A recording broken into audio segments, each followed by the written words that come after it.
Life Coaching on the Move. I am your host, Dawn Fiske. Welcome along to this podcast. I am really grateful for you for your time and for the fact that you've chosen to listen to this. Really appreciate that you're here. And I've got a real treat for you this week and next week, actually. This week, I have a guest. Simon Tucker is joining me in a conversation where we are chatting about Simon's journey, really, how he's progressed in his career, his business life, how he's overcome challenges, obstacles, and got where he is today, really, what kind of mentality he used, what mindset he used, and how, in particular, the power of saying yes has helped him throughout life now when he reflects back. And I think it's absolutely inspirational. We can all learn from that. There's some great little stories in his journey, and he's a pleasure to talk to. So I think you're going to find that really, really helpful. So listen now to Simon Tucker.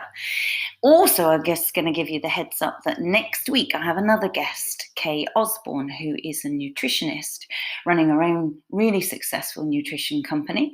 She is so proactive on Facebook groups and has a huge following, and is changing people's lives. And she is talking about how she has helped people through lockdown with their nutrition. And there are loads of practical tips in there and advice in there for all of us for, in particular, the next few months, the next, say, 6 months with COVID, what we can do to help our immune system, how we can keep ourselves well, fit and healthy through nutrition. So she's got lots of practical tips and advice that we can all take there. So listen to next week's episode too. In the meantime, let's crack on to this week's podcast episode of Life Coaching on the Move. And don't forget that you can contact me should you want to request anything or request coaching or any online programs or workshops. My website is www.milestone-coaching.co.uk, where you can contact me or find out all sorts of things or follow the blog. Enjoy today's podcast.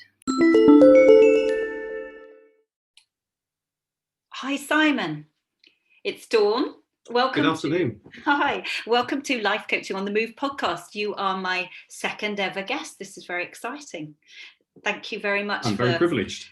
No, I am grateful to you coming on. Now, we met actually in a networking meeting, didn't we, for businesses, and got chatting. Yes. And realised we were in fairly similar line of work insofar as sales and a sales background.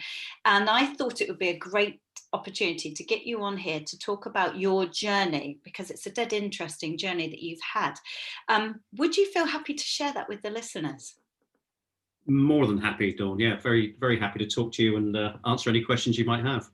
Oh, okay. So am I right in thinking you were in the corporate world for a good few years? Oh, yes, a long, long time. I started my working life when I was 16 and didn't leave corporate life until 2005. So I was 16 back in 1978. So it's a good few years I was in the corporate world. That is a long time, isn't it? I mean, I hate the inference that that's drawing, but that's a long time in the corporate world. I'll be 59 very shortly, so no secrets.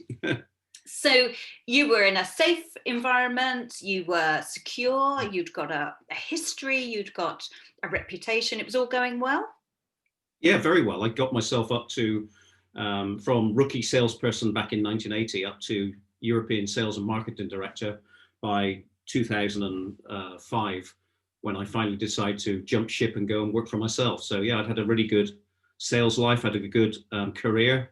I was on a very good salary with a nice pension. So it was quite a leap of faith to jump away from it, I must admit. Well, this is the bit that I'm interested in. This was the bit that pricked my ears when we were talking on the networking only site.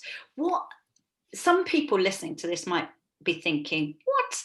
You gave up security, you gave up certainty, you gave up a great title, and you'd reached a really good level. What on earth encouraged you to take that huge leap? What was behind it? That's a very good question. I think at the time, though, to be honest, as I said, I'd had a long career but I just felt a bit stuck. I was working for a very nice company. I said I had a nice team, and a couple of old colleagues of mine approached me at that time just to get some information. They were planning to start a finance business for dentists, which is the area I spent most of my life in, working with dental equipment and selling to dental practices.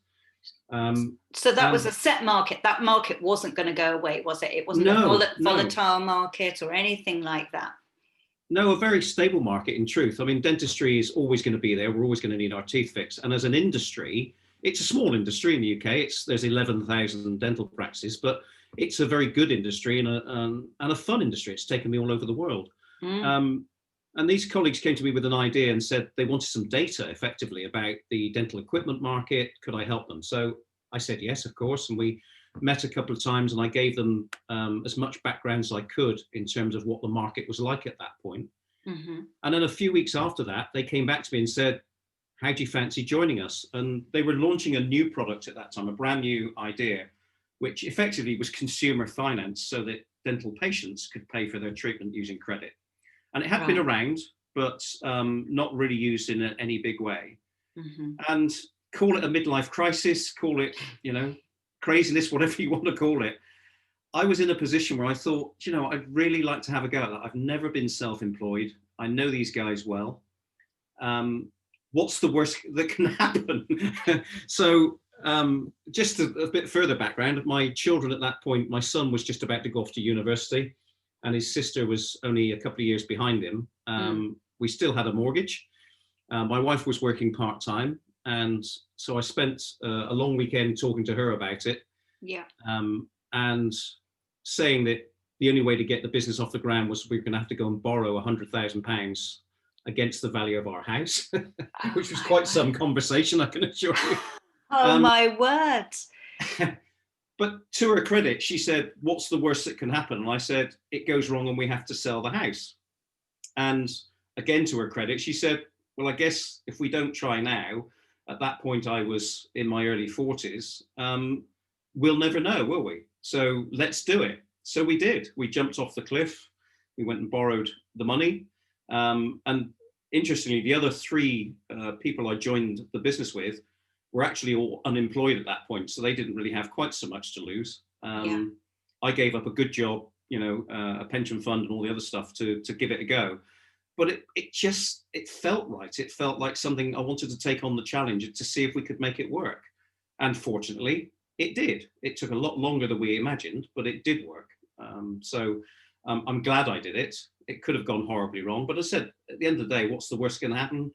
I had to go and get a job and sell the house, perhaps. My word, did you not get moments of, in the middle of the night, cold sweats thinking, have I done the right thing? Did you get any self-doubt? Absolutely. A lot of my clients are at crossroads, particularly now, actually, Simon, because of the COVID. Maybe they've been made redundant, or maybe they're at a similar crossroads to you, where they've been in the corporate world for a long time, or any employment, actually, where they're thinking it's not fulfilling enough. I've always wanted to be a pig farmer, or whatever it is. Life's short. What would you advise then? How do you overcome those moments at 1 o'clock in the morning when you're in a cold sweat of doubt? Take a deep breath. Breathe. It helps to have people you can talk to about it. I had some good friends that I was able to go and discuss those kind of situations with. And at that point, I think the first couple of weeks, having left my job and actually got going, it was really exciting with the new business, because I said I'd stepped away from corporate life. I was suddenly free, if you like, from any corporate restraint, and we could do what we liked with the business. But I want to emphasize, we had no business at that point. It was a complete startup. So we really had to think hard about what we were going to do. And it was probably 6 weeks in when I suddenly sat at my desk one day thinking, my goodness, what have I done? I've got a family, I've got to feed them. And I genuinely started to panic because nothing was happening. We were busy doing stuff, but nothing was coming in. It takes time to get the results. It does, and it took another 6 or 8 months before we really started to make things happen. I think we started in October 2005, and it was February 2006 before we even transacted one deal. So there were many moments of cold sweats and panic, but we talked to each other, we supported each other through it. Myself and the three guys that started the business, and I talked to friends and family, and they, fortunately, all they kept saying to me was, "You can do it. You've done, you've come this far in your life. You've not had a brilliant education. I came away from school with no qualifications whatsoever. I did an engineering apprenticeship, and then I got into the business world. So, I've managed to work my way up. So all everybody kept saying to me was, we've done it before, albeit in the corporate world. We have faith you can do this." So if I hadn't talked to people, I think I would have really struggled. But you've got to find somebody or a number of people you can just let off steam to and let your worries out. People who aren't going to judge you. Yeah, that comes back to so many of previous episodes where I can't understress really how important connections are. Yes. Friendships, relationships, just contact with other human beings. Particularly, we just got through or past Mental Health Awareness Week last week. Yes. And very much with mental health, everything, moving jobs, taking big risks like this, everything. The crux of it is reaching out to people and turning to your friends or your loved ones and not doing it alone, not being isolated, not struggling. It is. Absolutely. And I met you through networking recently, which was fantastic. And I've met some really, really good people through the same networking group and other networking groups. And only this morning I was talking to somebody who is a coach predominantly for male executives. Yep. He will only take on male executives, but he's a coach to help them, realize what's important in life, etc., etc. Yes. I was saying to him, I wish I'd met him, when I was 35 to 45, because at that point I was going through all those struggles, and it would have been great to have met somebody like him who just listens, gives you encouragement. And even today, him and I were doing a little exercise together because we're both pretty gregarious, we're both confident, but we struggle to talk to camera to make some marketing videos. So we're doing it together. We're supporting each other. So, which is great. You need that help. You do. No man is an island, and never is that truer, I think, than these days. We're all going through uncertain times, vulnerable times, some with careers, some with health, some with all of it.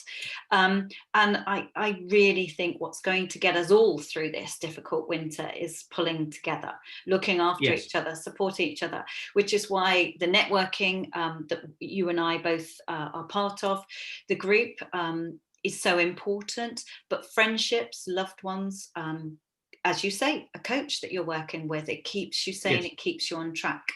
And sometimes I think we don't know what we're thinking until we hear ourselves say it. Sometimes it whirs around in our head endlessly like a washing machine at 3 a.m. and it's not until we hear ourselves say it out loud that we get some clarity. In fact, actually, I was reading recently The Power of Journaling, because you're getting it out of your head and you're writing it down. If you haven't got someone you can talk to and share it with, writing it down has been found to be as effective as talking therapies, because again you're getting clarity and you're hearing what you're thinking just by recording it down on paper. Absolutely. I would agree. So you turn to others in moments of doubt, and you got through the difficult times. When you look back at all of that, actually, I was really interested in what you said, Simon, about your education, and that you started at the bottom and you worked your way up. We're having this debate in our own family. Actually, it's very topical because my son is 18 and he is adamant that he doesn't want to take up his uni place offer. Right. He's deferred to keep my husband happy, I think. But he is adamant that ultimately he doesn't want to go to uni. He wants to follow his own path. He's got a goal, he's got a direction, and he wants to start at the bottom and work his way up. What would you say to people, to youngsters that might be listening to this? Because I know a lot of young people listen to this who may or may not be trying to work out whether to go next year to university to do it. What would you say now? Oh, that's a good one. As I said, I wasn't. I was a terrible student. So I'm not blaming the education system. I was a bad student. So I didn't like school and I Yeah. didn't listen. And at that point, back in the 70s, it was pretty easy to get an apprenticeship. And in fact, I fell into an apprenticeship at Rolls-Royce, a world-class company.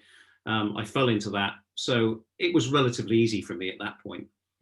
Jumping from there into the sales world, again, at that point, beginning of the 80s, again, there were hundreds and hundreds of thousands of jobs around.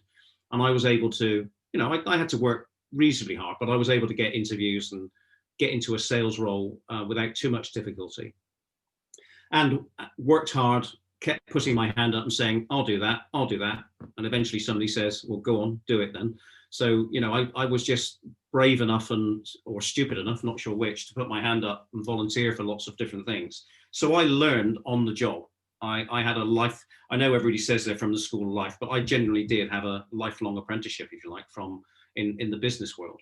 And I was given lots of opportunities, albeit, as I said, I kept sticking my hand up to ask for those opportunities. But my advice now to young people is, firstly, yes, if you've got a plan and you have a dream, I think it's important you follow it.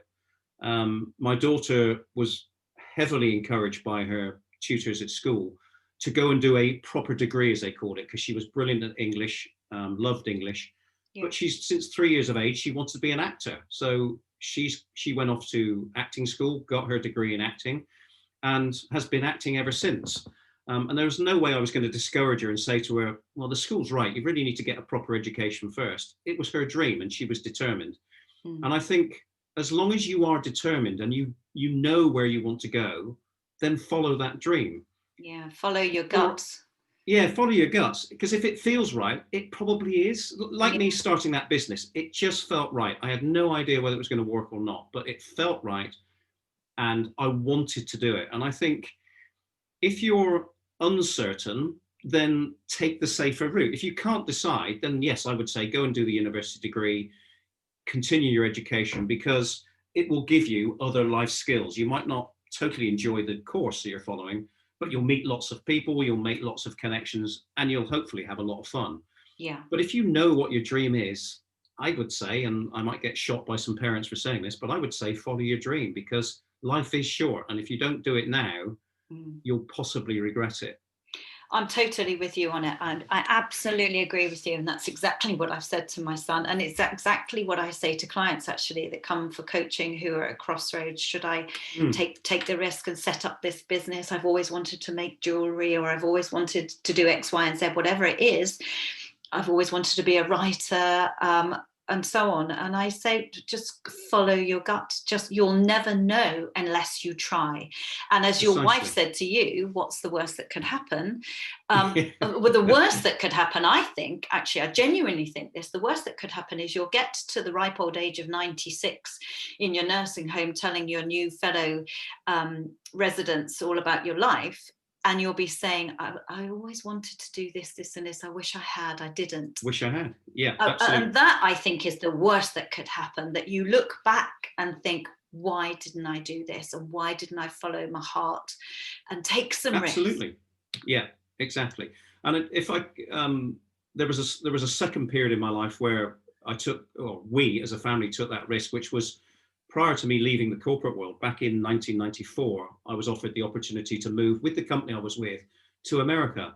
And again, I spoke to my wife. My children were both very young. And the company offered to take us to America. We'd never been to America, not even on holiday. They took us over there for a week to have a look round.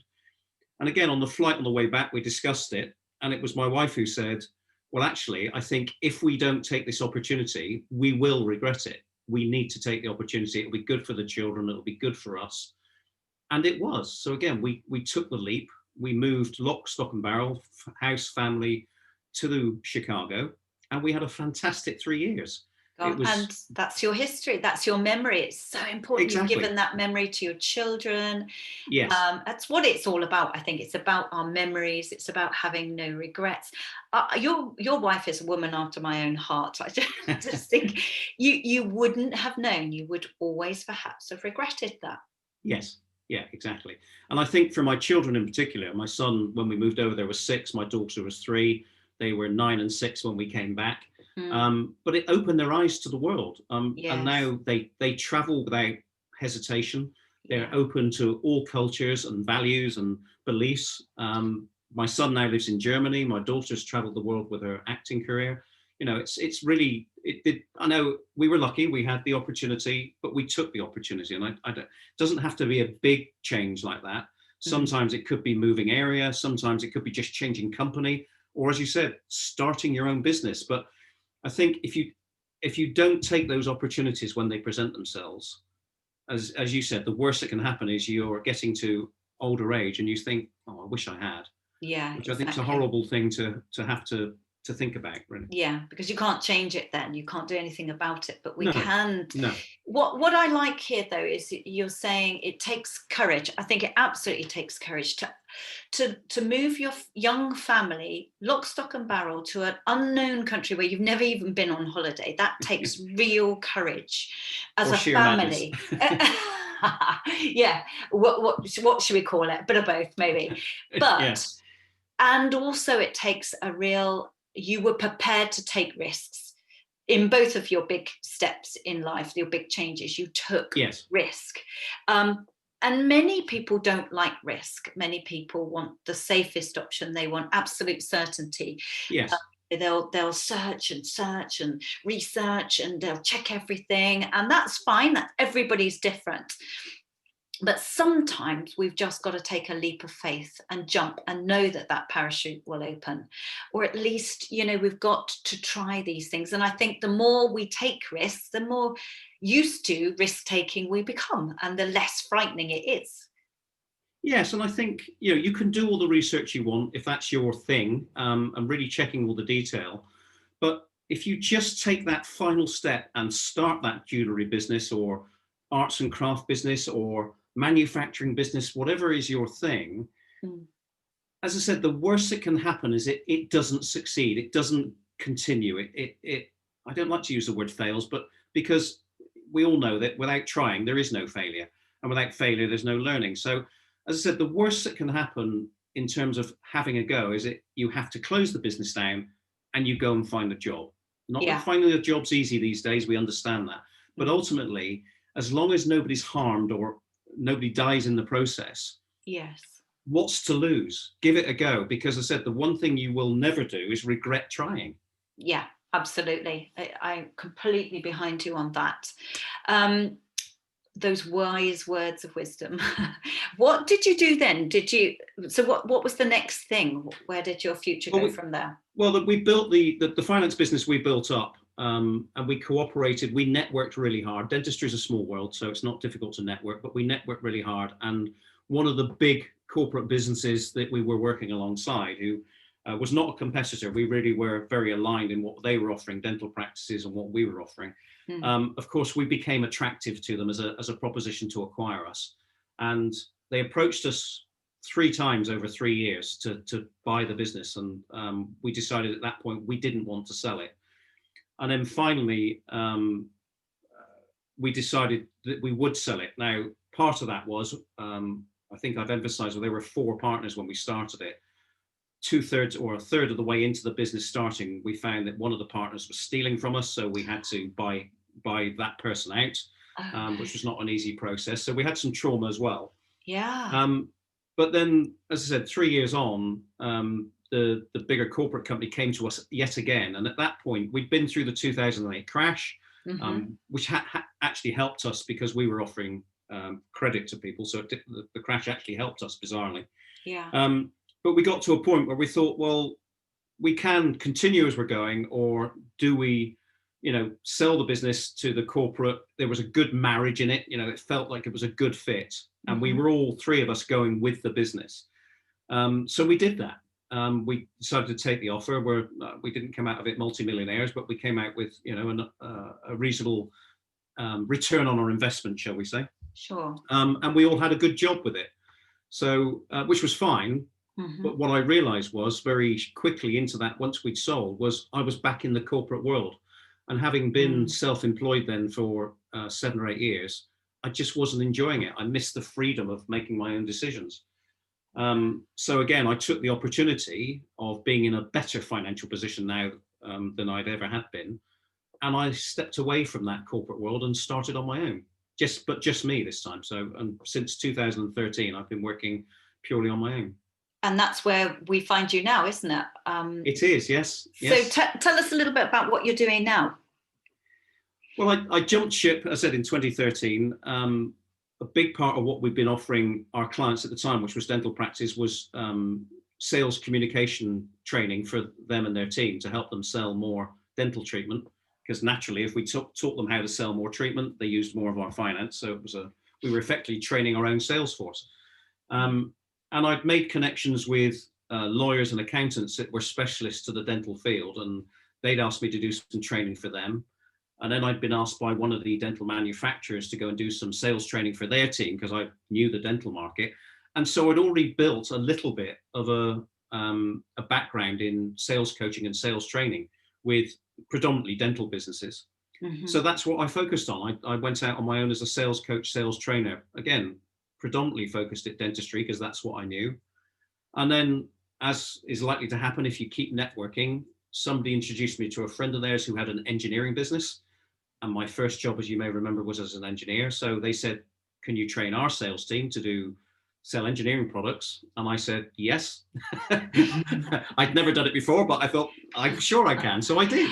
Doesn't surprise me hearing your story. I think you say yes to anything. You are one of these people that will put your hand up and then think afterwards, now what do I do? How do I do that?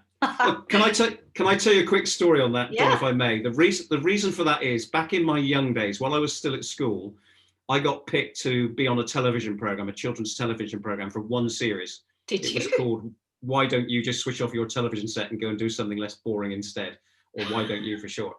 So I did that for 10 weeks when I was 13. My TV stardom ended there, I have to say. But a few weeks after the series ended, I got a call from the producer who said they were making a new television show. It was going to be a series, a drama series for children. And they needed somebody who was my age, my height, my hair color, etc., etc. Could I ride a horse? And stupidly, I said no. So I didn't even get the audition, of course. And when I hung up, my dad said, you should have said yes. We'd have got you lessons. So ever since I was 13, anybody said, who can do this? I've always put my hand up and said, yes, I could do that. And then worried about it later. So that's the reason for that. And it's got me into trouble, of course. But mostly it got me the career I've had, because I just kept saying, I'll do that. I'll do that. And as I said, eventually somebody says, go do it. Simon, I think that is the biggest learning from this whole episode. And there are lots in this to inspire all of us. But I think if there's only one thing that we all take from this, it's say yes and then think about it afterwards on how. Don't worry about the how, just commit first. No, just say yes. Just say yes. So anyway, so I ended up working for this engineer, or training a couple of guys in this engineering business. And I'd said to the owner, look, either you're going to need to pay me, because these two guys have never sold before. They're brilliant engineers, never sold anything before. And these machines are $1 million each. So it's big sales, big corporate sales. So I said to the owner, either you need to pay me to go and follow these guys around for their first couple of, big meetings, or you need to do it. You're the owner of the business. You've built it up. One of us. And I said, I'm guessing you're not going to pay me, so you need to go and do it. And he said, yeah, of course I'll do that. 3 months later, he's calling me saying, it just isn't working. They're really messing up. What should I do? And I said, well, when have you been out with them? He said, I haven't. And I said, okay, so where's the most recent call that one of these two guys has done? He said, I sent him to China. I said, what, on his own? He said, yes. And I said, and you wonder why he messed up? So 5 hours after that conversation, I get a call to say, could I be in China in January for a week? I said, yes, of course. Yeah. And then 2 hours later, he's calling back saying, right, your flights are this. Can I have your passport so I can get you a visa? Off you go. And I've been working with that company ever since, coaching, training, selling. And I've traveled the world for them. So on a contractual basis, I'm not employed. They have tried to employ me, but I refuse. And I've been all over the world for them, selling machines, I said for the car industry, actually, nothing to do with dentistry. But because I said, yes, I can do that. Yeah, again, there's the moral of that tale, but also I think, Simon, sales are sales. Once you've Yes. fundamentally grasped the element of sales and how to coach people in sales and train people in sales, that can go across all sorts of industries. It can. Yeah. And I was just thinking there about COVID and everything. You're in a very similar line of work to me, where it's about development, training and development. And that is often the first thing that goes with financial constraints and problems like that. Yes. Training and marketing get cut immediately when there's financial constraints. Yeah. And yet you've just, again, it's more proof there that actually it's the wisest investment. Get them selling and selling well, and you make that money. It brings back the returns so quickly. So it's such a wise investment and such short-sighted view to cut training, development, coaching, marketing. Possibly, actually, if you can, it's the thing that should be invested in more, so that you continue to get good sales and good salespeople, or good productive people in your corporations that are working well and effectively and productively, and the time management's good, etc., etc. You're going to get that return, aren't you, from that investment, and 2 or 3-fold or more, who knows? Yes, absolutely. So it's definitely worth continuing to invest in that in these difficult times, I would say. Would you? I think it's vital, Dawn. I really do. Yeah, I absolutely agree. So when you look back, what would you change? Would you? I wouldn't change. No, I wouldn't change anything.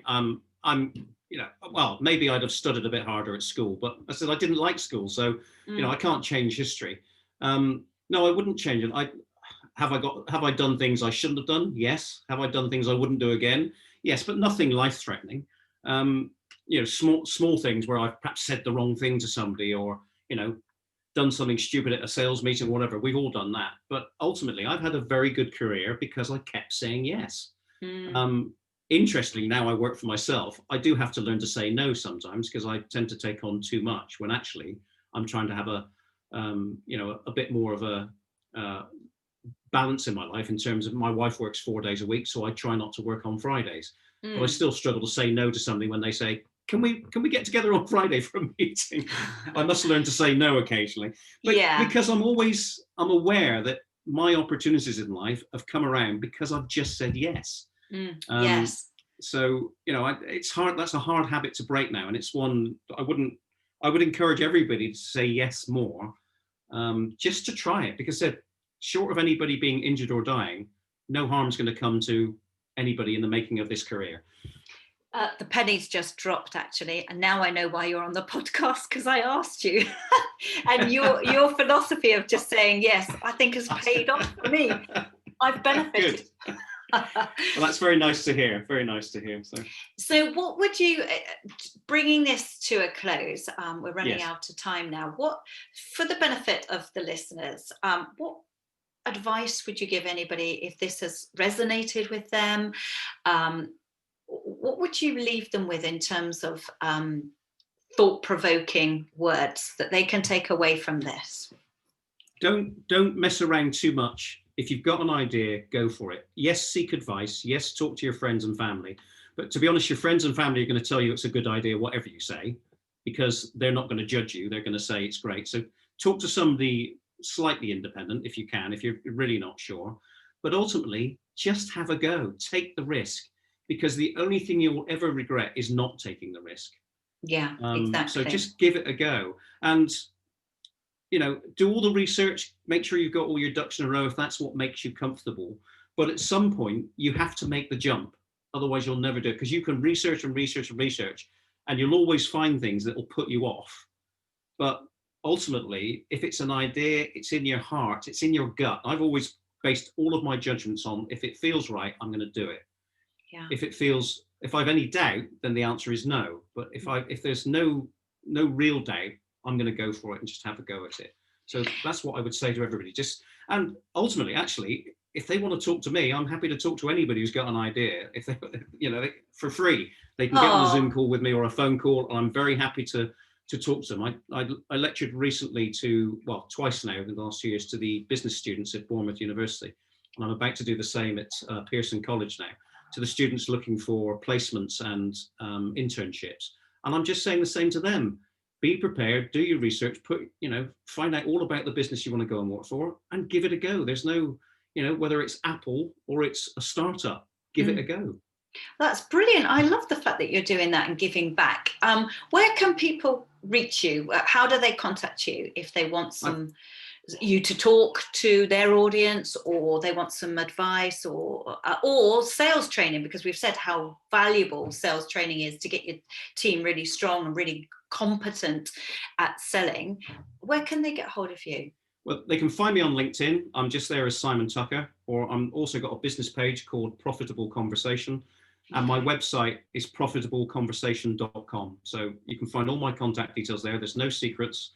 My date of birth, my email address, my home address, which is my office, is all on the web. So if you want to track me down, if you Google Simon Tucker, Profitable Conversation, you'll find me. Oh, that's brilliant.